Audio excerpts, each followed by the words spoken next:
is it, does that not show? Okay, great.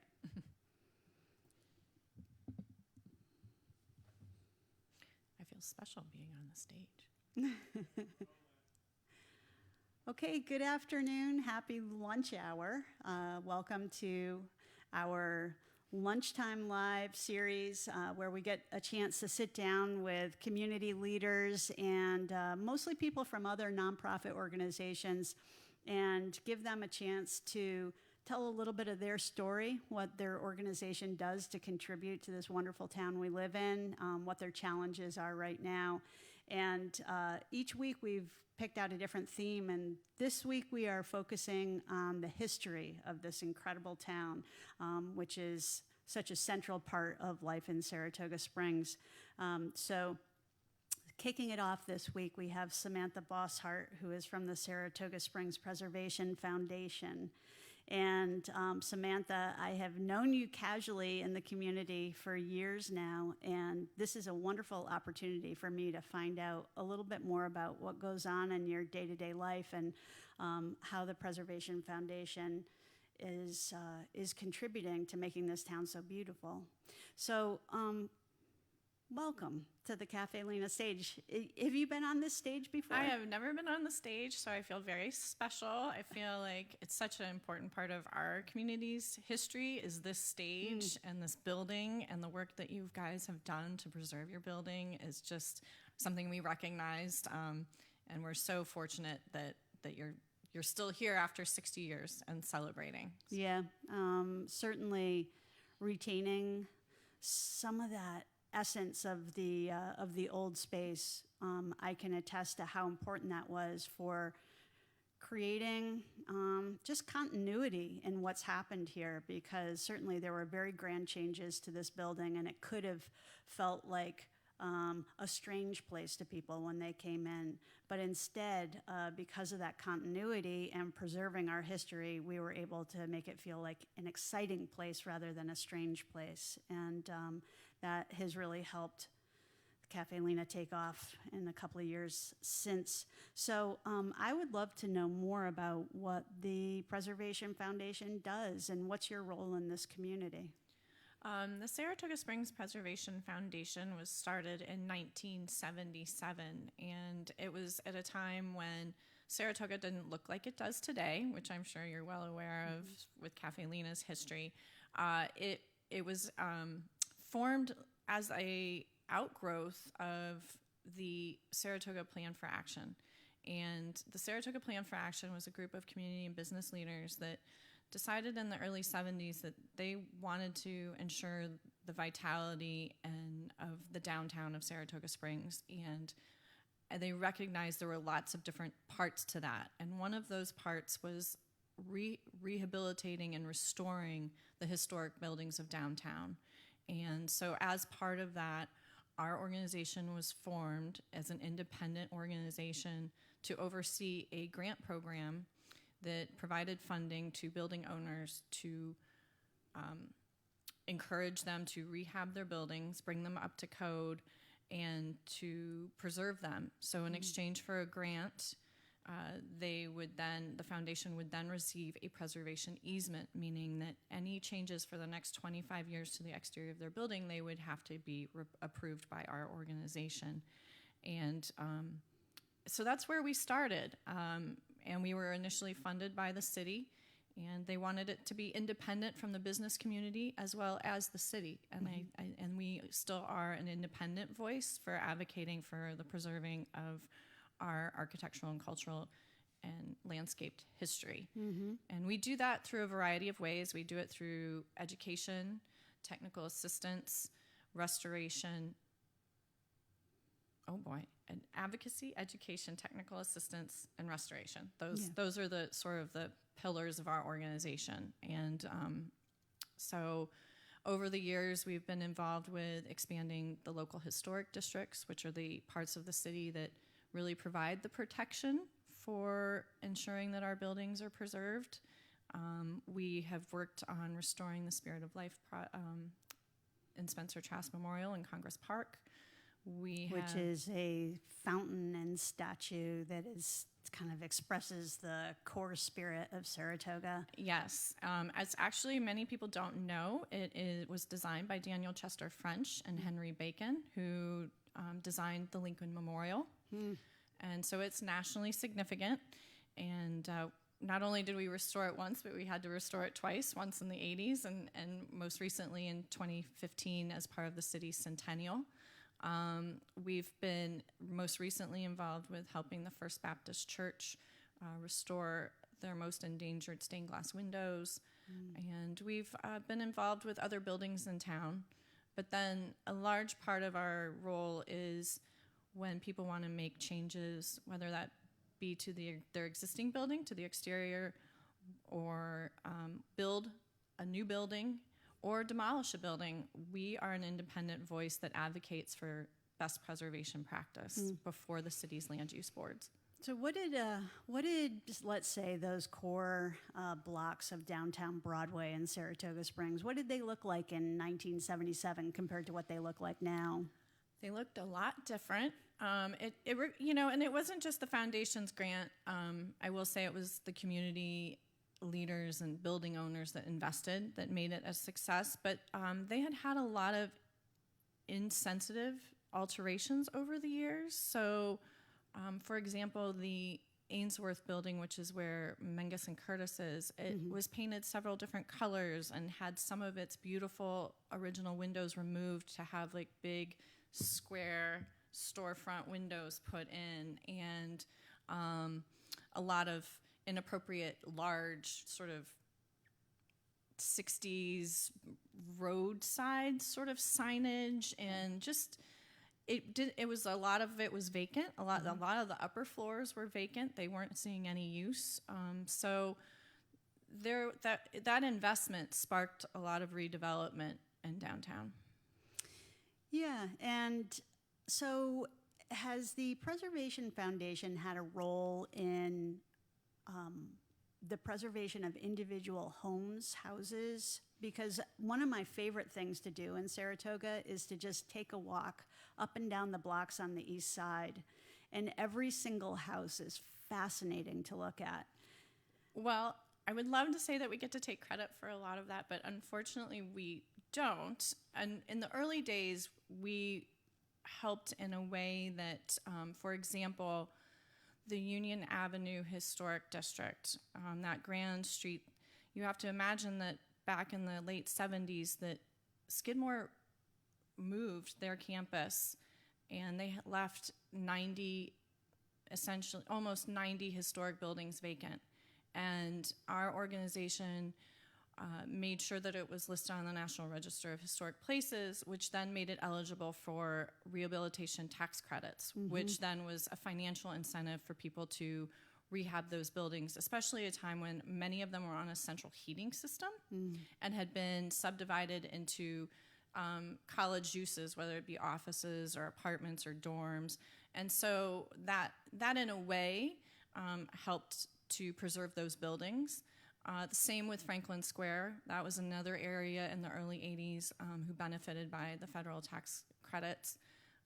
So we've helped homeowners over time with that. Most recently, we helped the homeowners, Liz Israel and her husband, do the house at 15 Franklin Street, which was an 1840s. Oh, yeah. Actually owned by an African American in the early 1840s, sort of unique, to help them get the state and federal rehabilitation tax credits, which made it possible for them to restore and preserve that building. And I see plaques on a lot of things. Is that you? Yeah, so we have a house history and plaque program. So the plaques that you see around town, they indicate when a building was built and by who. And it's a program that we still do today. We have a small volunteer team. And since I've been here, I believe we've done over 250 house histories. And currently, our volunteer extraordinaire, Joan Walter, sort of set the bar so high. Now a house history, it typically takes 20 to 30 hours of research to write and do these house histories, but they're very detailed. However, that means that we have a little bit of a backlog, but people find it's worth the wait. I feel like part of what you're doing with the plaques and some of the kind of signature projects is just creating an excitement about preservation and a sense of community pride that this is a town that has gorgeous architecture all throughout it in the neighborhoods and in the downtown core. And the motto for Saratoga Springs is health, history, horses. So history is certainly front and center. So are you from Saratoga, or how did you get here, and how did you get into preservation? Well, I loved it. It's not a straight route. I grew up in Northeast Ohio, Kent, where Kent State is, and went to Indiana University in theory to be a business major. Was not successful at that, and I ended up taking a lot of history courses, and because of that, I graduated with a history degree. Wasn't sure what I was going to do with a history degree, to be honest. I didn't think I wanted to be a history teacher per se. And that same year, my father bought an investment property in Galveston, Texas, and he jokingly said to me and my boyfriend at the time, well, you could move to Galveston and you could fix up these houses. And lo and behold, my ex-boyfriend at the time said, we're going to go to Galveston. And I said, okay. So we went down to Galveston, and we were tasked with rehabilitating 3 small cottages on one lot. They were not ornate or in any sort of way, but and they were located in a historic district there, actually a National Historic Landmark District, the East End. So it's beautiful. So check it out if you want. And from there, the Galveston Historical Foundation was a large local nonprofit preservation organization. Actually, it's probably one of the largest in the country. And through a series of happenstance, I ended up getting a job there and being their preservation resource manager, so helping people do history of their homes, doing their plaque program to recognize the homes that had survived the Great Storm, the 1900 storm, where 6,000 to 10,000 people died, as well as overseeing 2 nationally recognized paint partnership programs for low-income homeowners, and doing demonstration classes on telling people how to rehab their homes. And from there, my executive director said, well, quote, if you want to make money in preservation, you have to get your master's degree. And well, lo and behold, I took that advice, and I am making more money. And I went to Cornell University for my master's in historic preservation planning. Unfortunately, I have not finished my thesis, but my coursework was with honors, and from there, I ended up working at the Historic Albany Foundation, and at the time, I was living in Saratoga, and from there, I was approached about applying for this job, and 12 years ago on June 2nd, I will have been with the foundation. It seems like a great place to have landed. Oh, I'm so happy. I'm so happy still after 12 years in a nonprofit preservation job, which, is probably not typical to stay that long, but I really love this community and what it stands for and its history. So I know that that you don't just sit there in an office kind of by yourself, like looking at maps and looking at facts and figures. You're really out and about in the community.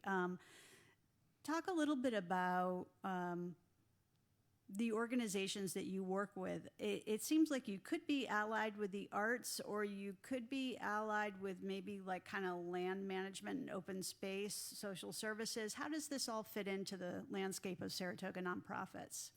I would say we're most closely aligned with the arts and culture. Just for example, we've held programming in partnership with Universal Preservation Hall. In fact, without the preservation's early efforts in the 1970s, that building may not be standing, and intervened again in the late 90s before Universal Preservation Hall as a local nonprofit was started. So I think we feel very close to UPH and wanting to see that building succeed. And we're so excited that they opened, and we're just waiting for those doors to open again after Teddy's hard work.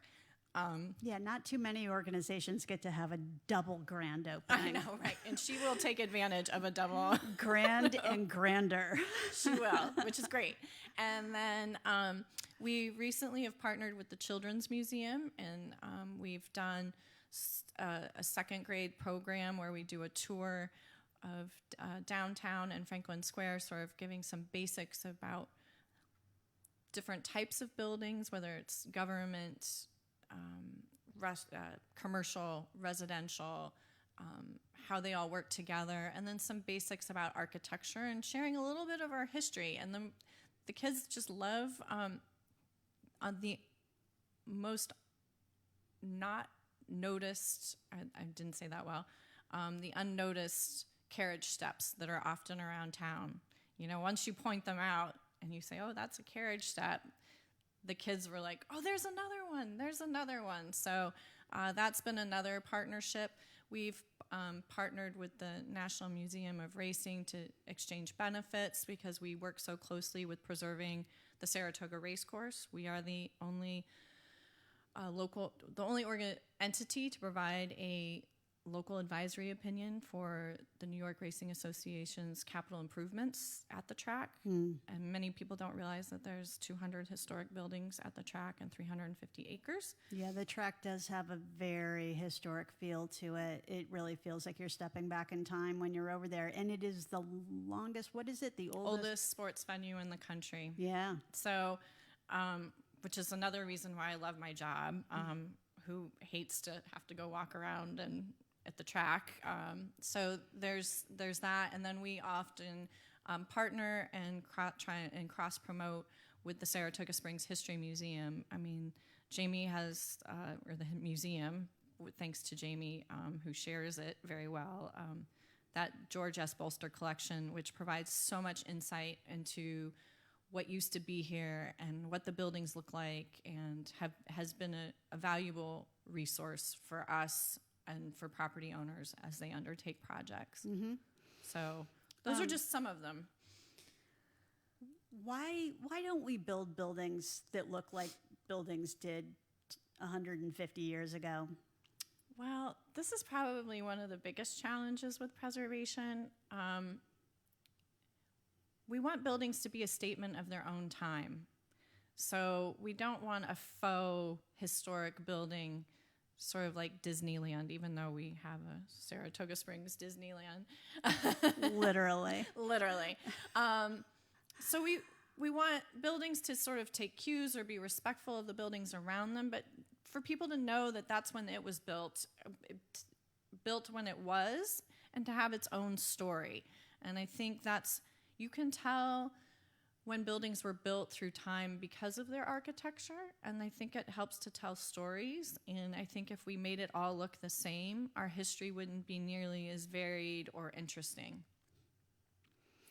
I find that there's an eye, though, that people had for some kind of balance. There's something that feels solid and right and proportioned and elegant and stately about old buildings, and then sometimes new buildings don't have that feel, and I don't know why. I think it's a challenge of, and probably, I think it's a challenge of cost. I think a lot of things come down to cost, and that those extra ornaments or those extra details, or that, going with stone versus concrete foundation, or going with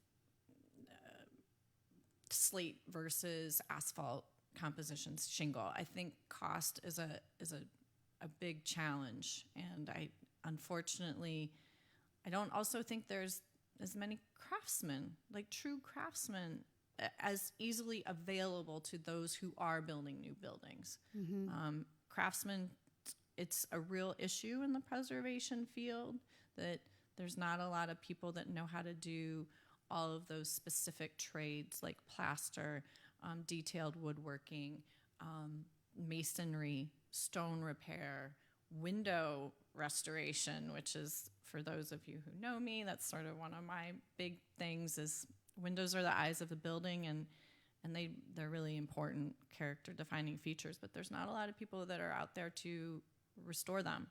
So Yeah, when we were looking at our rehab project here, we needed to save the windows that were, this is comprised of kind of like two buildings smushed together. And we did have most of the original glass and original windows in the other building that we're not in right now.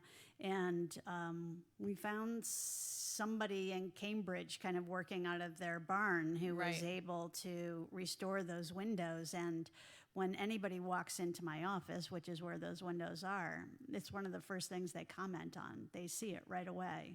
Oh, that's old glass. It's beautifully arched. Those are so special, the way the light comes into this room because of those windows. Yeah. So, and a lot of people are like, well, it's about energy efficiency, but most of these windows that are new, don't last but like 20 years. So with a little bit of love and care and then a storm window, these windows can last for another 100 or 150 years, and they do tell a story. And so windows are particularly one of my things, but not for everyone.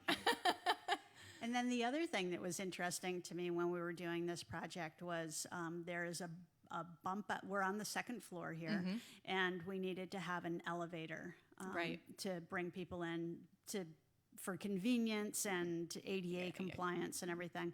And so it wasn't possible to integrate that into the existing footprint of the building, so we needed to do a bump out on the building. And so we thought, so that bump out should probably look exactly like the building does. And you said, no, that bump out needs to stand apart as something that's different because it's brand new and you shouldn't be trying to fake it. Right. And I thought that was really and interesting. I think the way that you got that, the Lena, or the Spencer, that's what it's called, the Spencer condominiums sort of work together, I think tells a really special, it tells a story. It tells how one came after the other and how you guys worked together. And I think it just worked very well. And Matt Herf of Frost Herf Architects did a great job, and with Sonny as well, Sonny Bonaccio. Yeah. So, I felt like Bonaccio just decided to go after creating a little jewel on that corner, and so there is a tremendous amount of detail in the masonry, more than average. Yeah, it definitely. Matt took cues from other historic buildings in the area, but you can tell it's a new building. You can tell it's a statement of its own time, but you can tell that it's reverential of other spaces here in downtown. So when you work with those second graders, it would be great to plant a little seed in their heads about becoming masons or plasterers or that's true. pursuing trades. Yes. And the way college is costing these days, they could probably make a pretty penny doing the trades as well without the cost of my student loans that I'm still paying. I couldn't agree with you more. It's, those business degrees are great. They're not for everyone. And I do think that just the craft of building is underestimated as a potential path for people. What is lost when we lose an old building?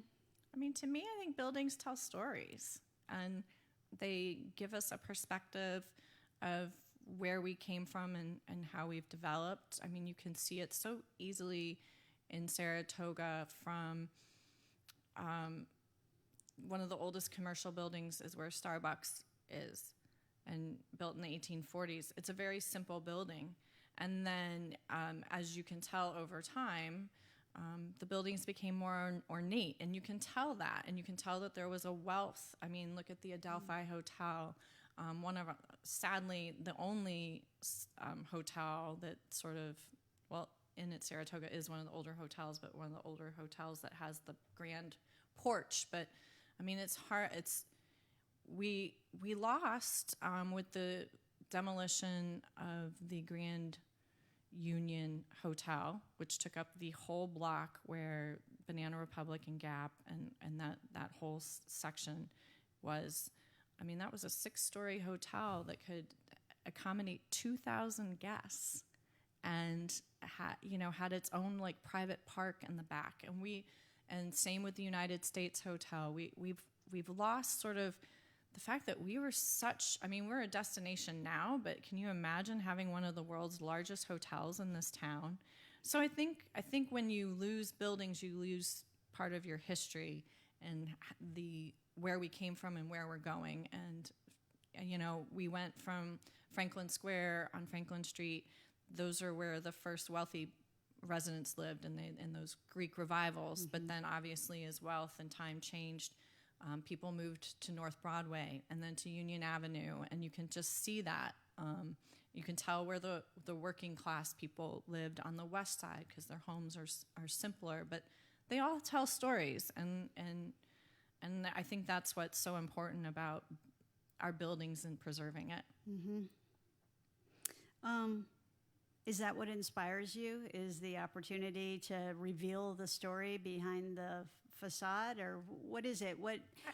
You told the story of, happenstance going to Galveston, an opportunity presented itself, and then it sounded like you kind of just followed doors that were opening in front of you. But I know that behind that there's a spark and a passion, and I'd like to hear about what that is.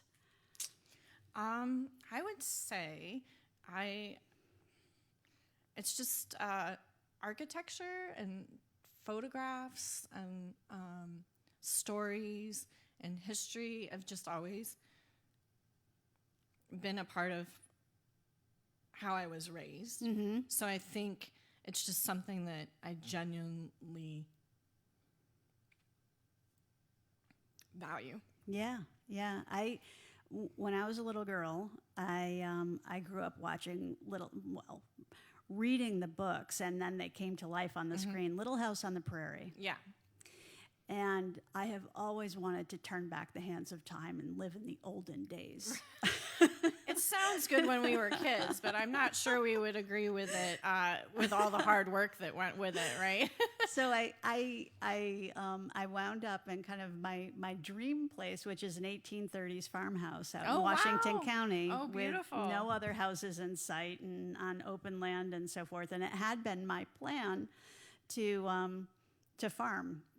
That's what I was going to do when I arrived in Saratoga 25 years ago, and I was going to work part-time a little bit. And then I had twins, and I decided that an office job was going to do it, and probably yes, right. the farming was not going to work right, for that me. Would be, and then now you're here. You're right that it's a tremendous amount of work, but yeah, I agree. Just that sense of walking the same floorboards that people walked 150, 175 years ago.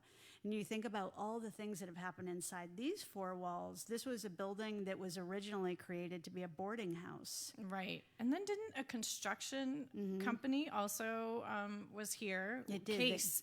And Case built a lot of the homes in this city. Yeah. And so again, it's like, you imagine if this building had been demolished to make way for a new Caffe Lena. Mm-hmm. I don't know.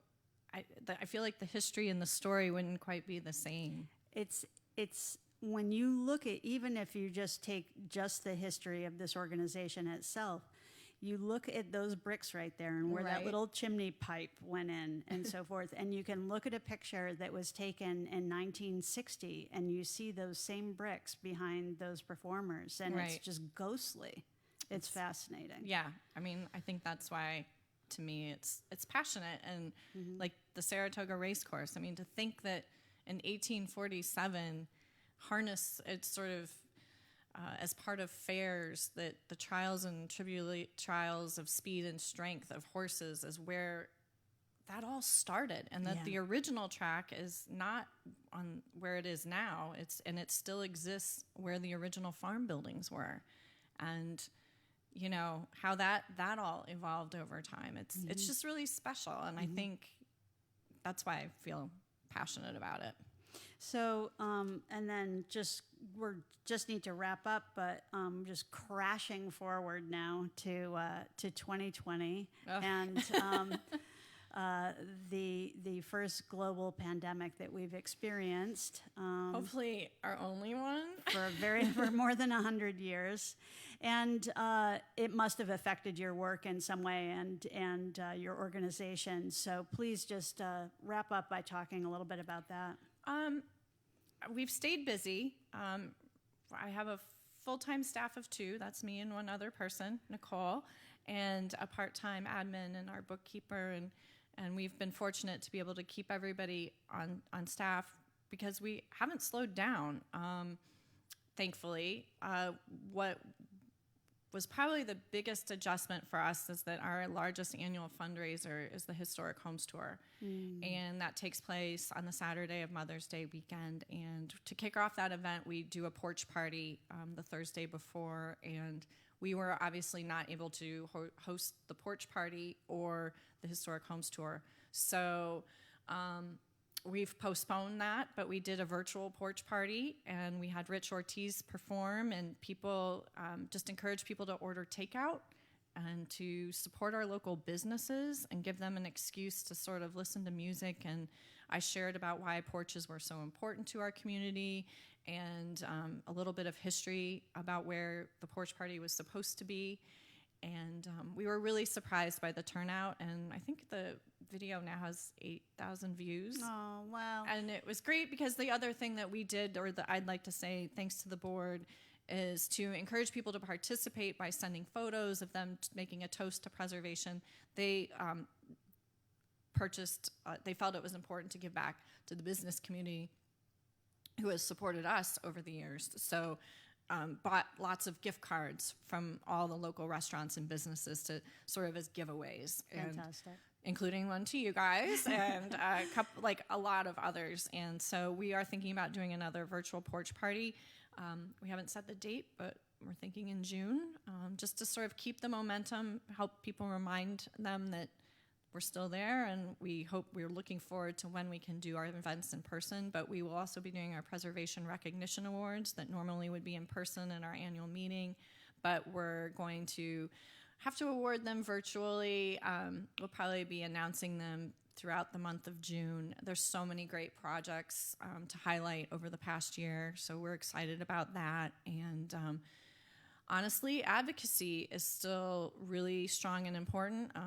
2 weeks ago, the Design Review Commission had, I think, 11 or so projects to review, and we commented on probably 7 of those, and it was a 5.5-hour Zoom Design Review Commission meeting. Exhausting. So, yes, by 11 o'clock I was done, but I mean, so development's not going to stop in Saratoga, so we still have to play that role, and people, I think, being home are looking at projects and what they want to do to their house, so ensuring that people want to do the right thing. We're going to be sending out, hopefully in the next month, a brochure called Wait Before You Renovate that sort of just helps property owners in the historic districts remind them of what they can and can't do and what the review process is. So we're staying busy. And so what about the loss of revenue for your budget from missing those fundraisers? Is the porch party a fundraiser for the organization? Yeah, I mean, the virtual porch party raised some funds. It wasn't our end-all, be-all. We were fortunate that our fiscal year actually ends June 30th, and we had a strong year leading up to that. We did get the payroll protection program. Takes a lot of pressure so that off. That really was a huge help for us. I mean, it's a little scary because we get a lot of business support. You know, we normally would do we're hoping in some form or fashion to still do our summer Sunday strolls. Actually, now that we can, even if we have to limit it to 10 people, but typically we would get corporate sponsorship for that. So it's a big unknown. So we're really uncertain about the future. Yes, we're a little uncertain. So that's been the theme of all these conversations. Membership, just like for you, is a critical way to support us, as well as just a contribution to help us continue to do what it takes to preserve what is so special about our community and really sets us apart from other communities in upstate New York. It does. It does. The way that this town looks and the feeling of history is a huge magnet. And I thank you for what you do, Samantha. You're a great leader for preservation in Saratoga. And if anybody wants to help out, how would they get in touch with you? Our website is saratogapreservation.org, or we are still checking messages or email. So my email is sbosshart, my last name, at saratogapreservation.org, or 518-587-5030. That's great. Well, you're going to have a lot of work to do in the coming years, because I think that probably there's going to be a lot of shifting and adjusting and changing, and that will reflect in our buildings. And so stay on top of it, Samantha. I'm gonna, and you keep up the good music. All right. Thank you, everybody, for watching. Thank you.